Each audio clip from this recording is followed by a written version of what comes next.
kwa yote ambao wametenda siku ya leo. Amen. Ilikuwa ni siku njema, ni siku ya baraka. Hata Mungu ameweza kutuonyesha ni siku ya baraka kwa sababu tuliamka na Mungu alianza kutubariki usiku. Amen. Wengi mkutano ya kwanza ama mfungo ya kwanza kwa wale wa mama. Amen. Nashukuru Mungu kwa hao wote. Na nikizidi kuomba tu tukazidi kuwa na hiyo umoja na hiyo upendo ambao tunaweza kuoneshana. Na tukishukuru kwa yote ambao Mungu ametenda, ameweza kutufungua siku ya leo. Amen. Nashukuru nyinyi wote kwa kuna mwenye ameacha kazi yake akaweza kuunganika mahali hapa.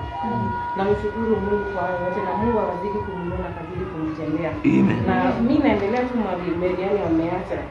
Kuna mitego ambao tunaweza kuwa tumekuwa na ile milisi. Na utajua hiyo mitego ni aina gani? Mitego ni ya kila aina.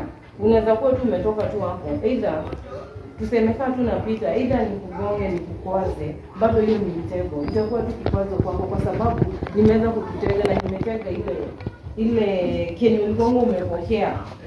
Kwa hiyo ilikuwa yani kwa hiyo mama kwa ile ombi ambayo tulikuwa tunaomba ambao umeipokea, mimi nimekuja nimekukwaza, bado wewe ni mtego nimekuwekea. Nikaamua unaweza pigiwa simu ulize maswali.